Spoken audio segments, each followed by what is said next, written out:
All right, we're going to go ahead and get started. Y'all let me know if you have any trouble hearing us at all. I know that sometimes our sound can go in and out with this. There is a chat feature, so I want to go ahead and invite you guys to use that chat feature if you guys have questions for us at any point, whether it's about inbound marketing or if our sound drops out, if the video cuts out, anything at all. That would be great. So first of all, welcome. Welcome to not only our first rock, paper, scissors webinar in a while, but this is the first one that I've done. I'm Madison Hooper. I am an account executive art director at Rock, Paper, Scissors, and I actually help support our clients with media campaigns specifically. So I'll be letting you guys know a little bit more about inbound marketing, a little bit about Rock, Paper, Scissors. We are located in downtown Lawrenceville, for those of you who might not know, and our mission is to nurture growth through creativity, and one way that we can help nurture growth, both for clients and just for people in our local community, is by educating you guys on some marketing best practices, as well as giving you guys a little bit more information as far as things that are out there. Marketing is something that's ever changing, and because of that, we kind of have to have good avenues to gather that new information, sort of stay up to date. So that's our goal by doing these webinars and providing you guys with that kind of information. We've selected inbound marketing as our first one because that's a pretty popular term right now. There are quite a few people that are talking about it, and it's going to become a much bigger player as we move into 2019. We'll go through the PowerPoint. It shouldn't take us too terribly long, and then we have a good bit of time for questions at the end. I also have Valerie Kinney, our content marketer, with me as well. So if you guys have any questions about inbound marketing or content specifically, we are both here and available to answer questions. All right, let's go ahead and get started. So first things first, what is inbound marketing? Inbound marketing can mean a lot of things, and it's a very broad term that we're going to break down very specifically. Another way that you can talk about inbound marketing is by referring to it as rifle marketing, in contrast to the shotgun marketing approach that we'll talk about a little bit as well. Inbound marketing essentially is the act of extending focused content to a qualified list of prospects or customers in a way that is best for them. Essentially, our goal is to make content absorption easy for a prospect or customer. And the ultimate way we break that down is to attract, entice, and educate those prospects. So of course, we can't educate them if they are not actually in front of us. So we kind of have to go in that order, but we want to make sure that we have a common thread of it being personal and interesting as well as valuable throughout that process. So in short, inbound marketing just means that you're meeting people where they are with valuable messages that they didn't know that they needed until they arrived. So how does this contrast with our traditional outbound marketing, as we call it?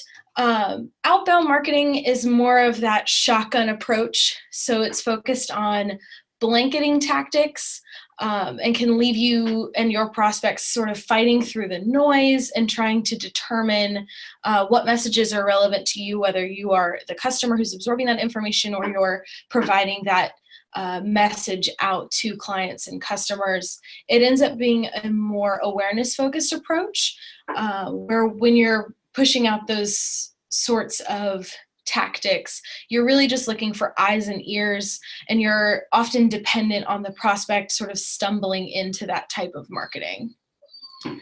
In contrast, we have inbound marketing. So inbound marketing, which we'll focus much more on today, is about identifying and interacting with a captive audience and making sure that once you have that audience in front of you, that you're educating, developing, and nurturing those people. So it focuses more on the listening aspect, good engagement, and then building relationships with those prospects. Often oftentimes this leaves you with a bit of a smaller audience, and you're focused a lot more on that engagement piece. So why is this relevant, and why do we even actually need to focus on this? Because once you are delivering targeted messages and actually delighting those prospects, it makes it a lot easier for you to build that relationship, for those prospects and customers to trust you with their problems, as well as to position yourself as a thought leader on specific tactics and as someone that they can go to get their problems solved, and solved well. So how do you know if an inbound marketing campaign is going to be right for you? With as much news and as much information as out there about inbound marketing, it becomes something that you sort of need a nice checklist to figure out if it's going to be a good fit for your marketing plan for 2019. So questions that you can ask yourself for situations where we would recommend this are going to be, if you're doing a lot of different marketing tactics, you've activated a lot of things, but you're not necessarily tracking it. And as a result of not tracking it, or even if you are tracking it but don't necessarily have the tools to be able to quantify that return, you end up not actually knowing what's working and what's not.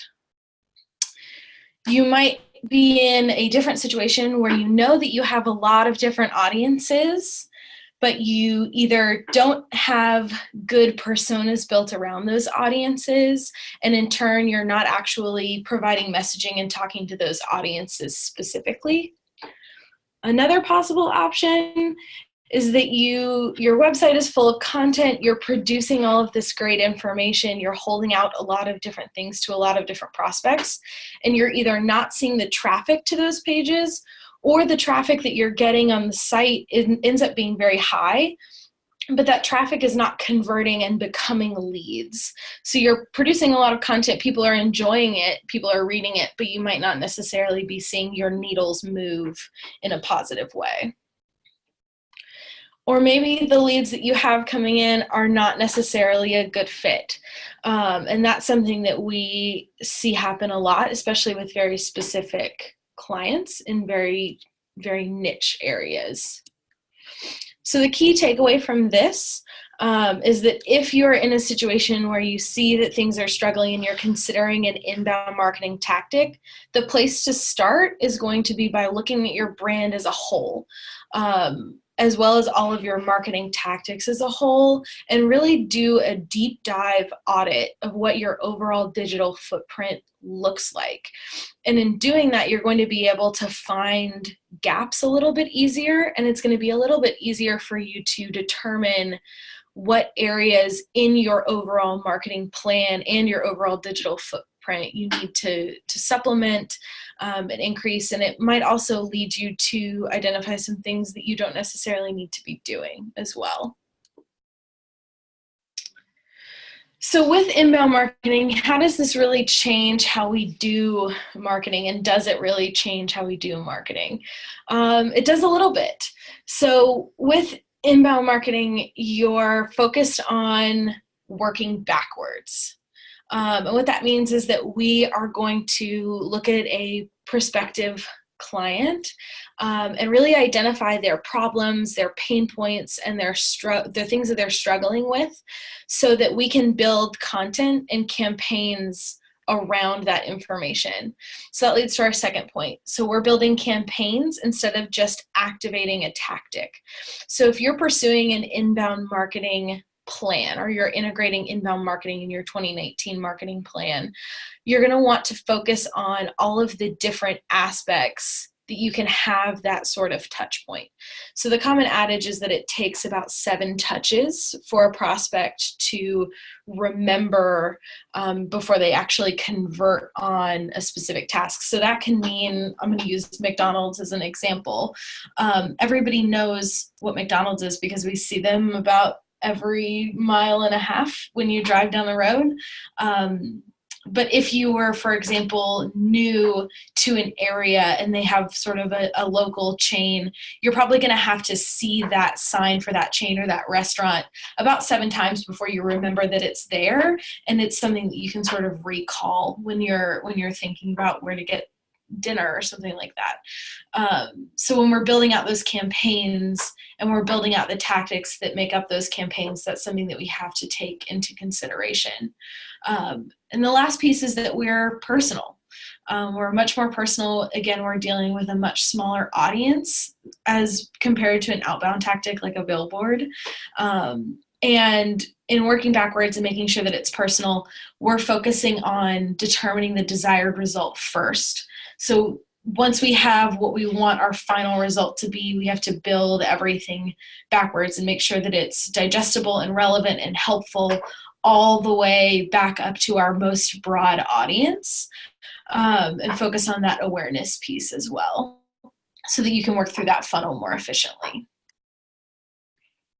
And what does this do for sales? That's sort of the ultimate piece, is how does this actually attract new prospects, since it is a much more in-depth marketing approach. A lot of the times it ends up doing a lot for sales.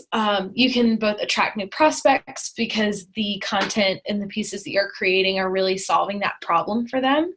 It enables you to build stronger relationships with your prospects because you are more personal. There's always an interaction, a retargeting, or an engagement piece when we talk about inbound marketing, so that you're, again, reinforcing that relationship. And when you have a more informed prospect who's more comfortable with you, you're going to end up having a better chance of winning that business. So we now live in an economy where a lot of different businesses are providing the same types of service.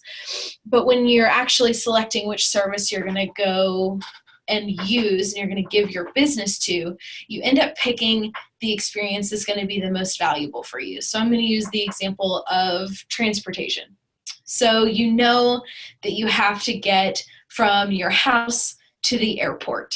There are a couple different ways that you can do it. In some areas, you have your public transportation option. You might have something like a taxi, and then you have your other transportation companies like your Lyft and your Uber.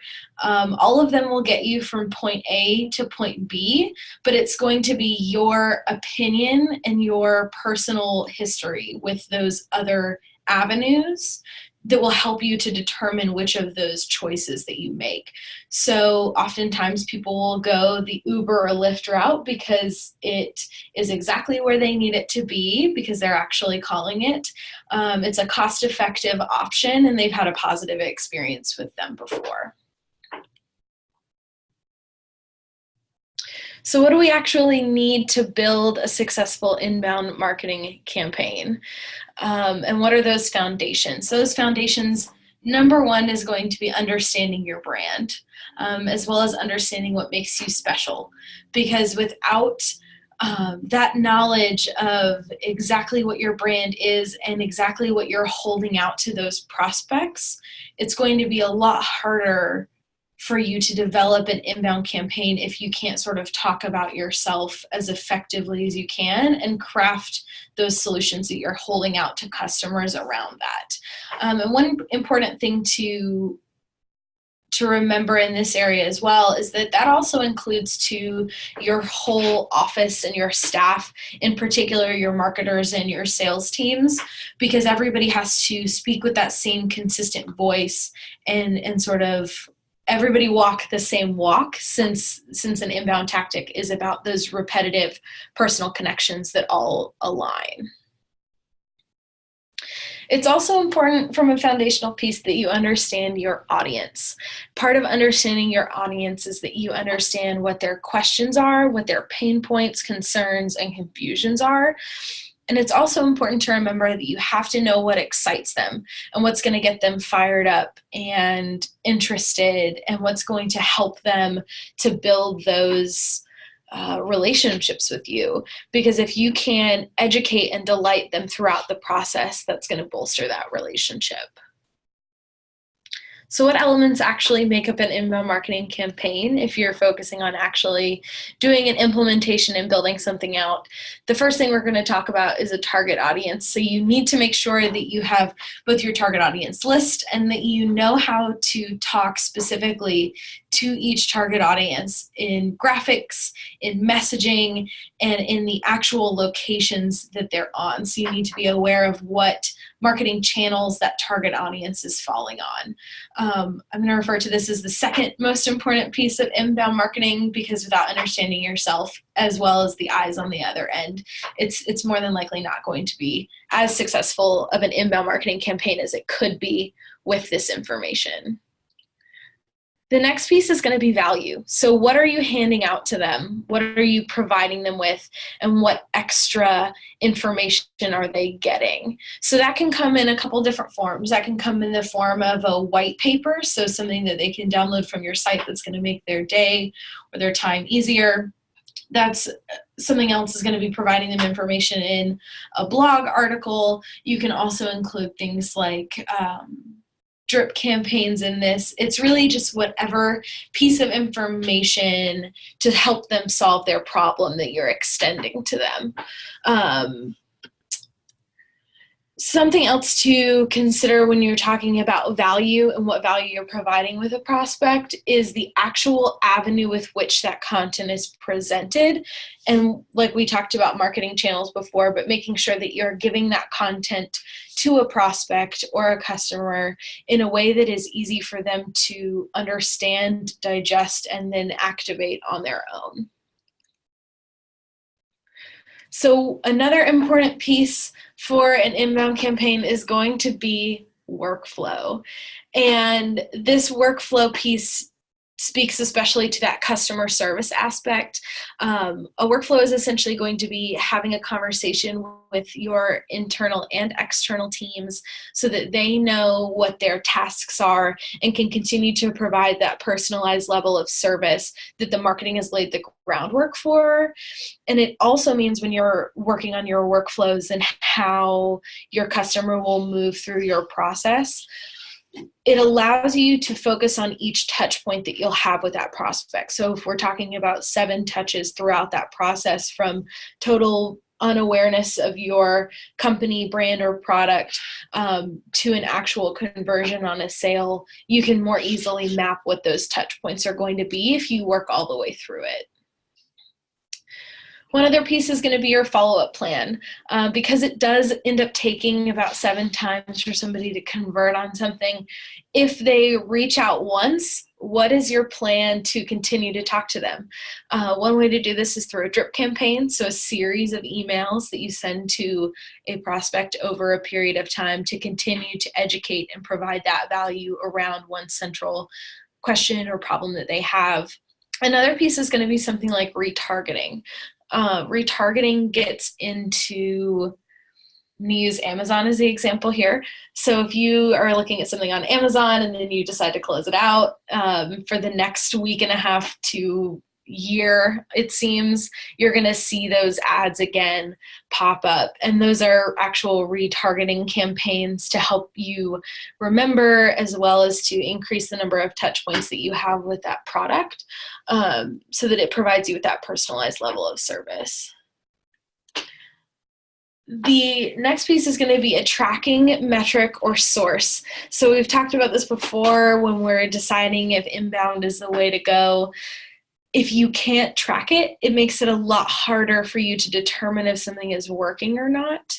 So when you're looking at things like tracking metrics and sources, you can do this through landing pages, through blog articles, social media, tracking your engagement there. Form submissions is a great way for you to determine if someone has actually viewed something. It's a great way for you to get information if you're holding something of extremely high value out to someone that you want to be able to collect that information for, as well as tracking things like phone calls and where those phone calls are coming from. And that'll also help you when you go to audit your campaigns and your tactics to determine what's working the best for you. So let's talk a little bit about the actual prospect's journey. So the first thing they're going to do is they're going to hit that initial piece. So that initial piece is going to be something like an email or a mailer or social media. It can be a variety of things. So then where do you send them after? All of those pieces, you can direct them to a landing page. And on that landing page, you can provide them with a higher level of personalized content. On those landing pages, you might have something like a call to action. That could be something like filling out a form to get an even deeper level of information and content. That white paper download is an example of a deliverable. So what do they actually get for providing you with that information? And once you have them in there, you're going to talk about lead qualification or retargeting. So if they actually reach out and say, yes, I'm interested, I want to hear about this, let's go for it, you're going to need to be able to qualify that lead, determine if they're a good fit. And if they don't reach out, that's where your retargeting and your follow-up plans will come into play with how do you sort of get them back through that first half of that process so that it's easier for them to maybe activate on becoming a lead and possibly becoming a client. If they are successful through that lead qualification piece, then you might end up with a new client, and that's very exciting and the ultimate goal for everything. And how do we know when it's actually working? And that ties in really nicely with sort of that lead qualification process. So we're going to focus on ROI. ROI being return on your investment. So obviously building something like this takes time. A lot of the time it also involves money, whether that's the production of content, whether that is the development of websites or landing pages. So when we look at all of that, what are you getting out of that investment? And is that return more than your initial investment or breaking even, or are you spending more money than you're bringing back in? And at that point, you have to determine if that goes on for too long, is that a tactic that you should continue doing? And it also helps you determine what content is resonating the best with viewers. Because if a lot of people are looking at the same thing, then that's probably a common question, a common thread, or a common pain point in your audiences. So it might be something that can provide you with an opportunity to further develop content that falls in that same vein so that you can help those prospects a little bit better.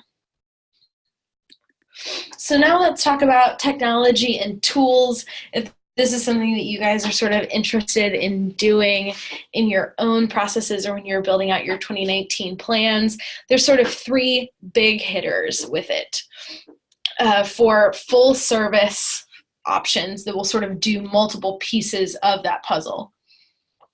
That first one is SharpSpring. A lot of people have also heard of HubSpot, and then the third one is Marketo for that. And then you don't always have to have a full service piece. A lot of other different groups are developing inbound marketing and inbound marketing automation tools and features in their other platforms, because this is becoming such an important piece when we're talking about prospects. Some of those include these that you guys can see. We have Salesforce and Pipedrive. Those are both CRMs. So that's a sales tool for you to monitor and keep track of information on those prospects and current customers so that you can provide them with that personalized level of service. Unbounce is a landing page tool. MailChimp and Constant Contact, those are both email marketing platforms. Email marketing platforms are developing a lot of inbound marketing automation options right now. Buffer is a social media tool, and then FullStory and Hotjar are both tools that can be used to track clicks and engagement on websites so that you can sort of see what those hotspots are and what people are clicking on most frequently. And they also help when you're looking at the user experience on your website or landing page, making sure that the content that you're holding out to prospects and clients is easily accessible, and there's not things that are confusing on those pages for them. And if you don't want to do it yourself, what makes a branding agency like Rock, Paper, Scissors a great partner for this? we're used to looking at everything from a bird's eye view. So we're used to helping people develop things from a very high level and can sort of help you understand that audience from way up high and determine all of the different touch points in something. We can also help you build things from the ground up. So since we have to look at developing these inbound marketing campaigns and tactics as a result-focused first, and then we build sort of up the sales funnel and determine how we actually talk to those people. It's something that we're very, very familiar with as a results-focused branding agency. And then we are also the masters of consistency. So making sure that not only does your brand look, feel, and sound the same throughout that customer journey, but making sure that it feels the same too, so that all of those interactions with your prospects are the same. And we can help from a business coaching aspect as well in determining what that feeling and interaction should be like. So another key takeaway, so inbound marketing success is going to be contingent upon the alignment of your marketing efforts, tactics, and channels combined with your sales team, the personal touch, and the follow-up, and then what that customer experience is and the value that's being held out at that customer experience level. So without sort of the fusion of all three, things can sort of fall flat. So just something to consider when you're developing those pieces. So, all right, we are here for questions. We're here for, I'm going to call it waving the white flag of, please someone help me, I'm very lost or confused. And then if anybody wants to talk about inbound strategy for their marketing plans in 2019, we're also available to do that. I'm going to go ahead and unmute everyone so that everybody can hear us. If you have questions, feel free to speak up. And if not, you're more than welcome to remute yourself. And if we don't have questions, we can end a little bit early. All right, y'all are all unmuted.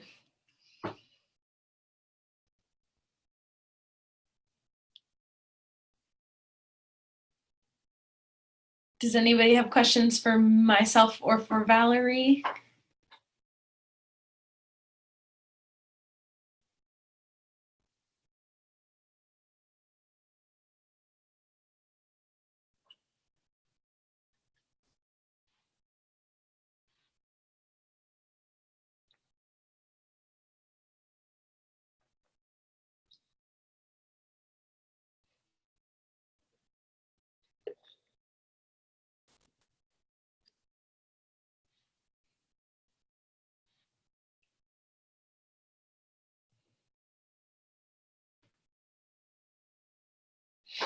And you are also welcome to use our chat feature to send us questions.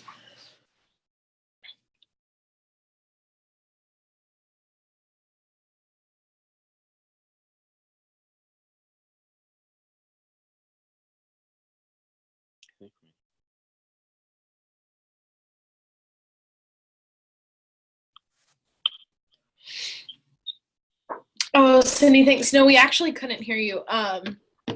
I'm glad that you thought so.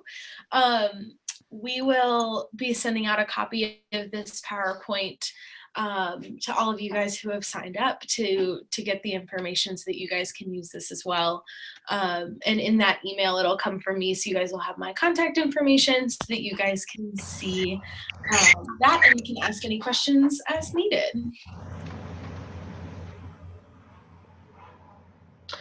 Okay, so Robert asked, how often should your postings include a giveaway, white paper, or other?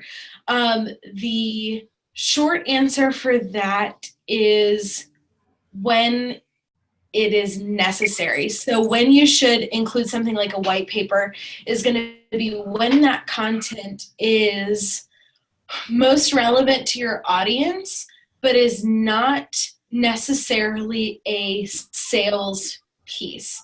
So it should be something that is, we call it evergreen content. So it's content that is unchanging and content that's going to be relevant for a long time. And it should also be worth it. So the quick way to determine if a piece of content or a tool that you've created for someone is worth we call it gating, is worth requiring someone of, is it worth someone giving you their email, is the easiest way to quantify it. So is the piece valuable enough to them for them to provide you with that level of information? Knowing that, and of course with you as the poster being transparent on what you're going to do with the information that you collect.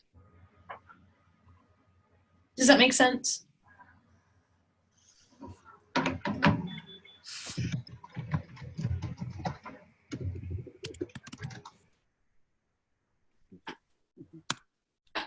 Perfect. Any other questions for me, at least at this point?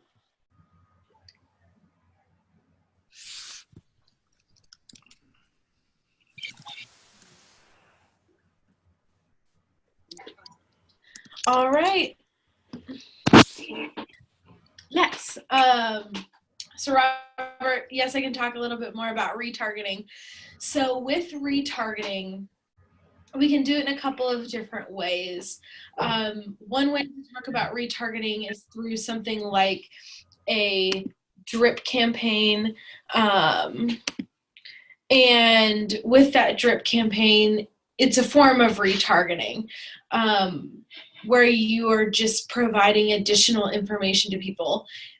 Talking about something like a retargeting campaign in a pay-per-click stance. So if someone has Googled something and that we want to then provide them with information, we would do that through a media campaign. So it ends up being something that we can do from a paid standpoint or a content-driven standpoint, like a drip campaign. And it really depends on the actual marketing channel that your audience is on. So we can do retargeting campaigns on Facebook, we can do retargeting campaigns on Instagram, in YouTube pre-roll. We can do it in a variety of different ways. And it really depends on the type of content that you have that you want to use for retargeting.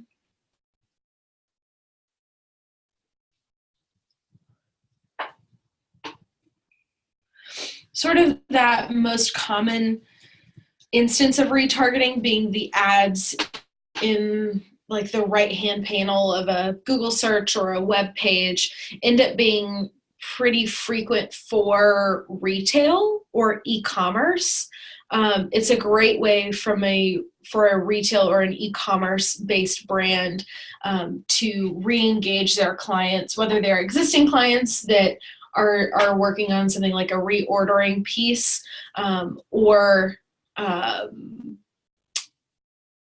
or just to re-engage them, whether it's new products or things like that. So that's something that ends up being a little bit more case by case, depending on the overall goal for results for the campaign.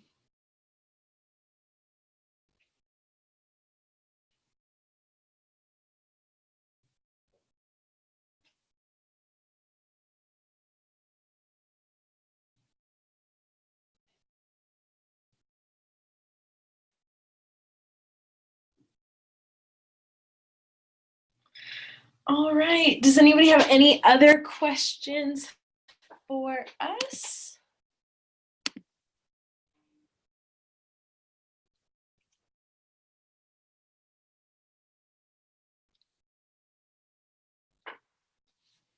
And if not, y'all have a great rest of your day and a happy holidays.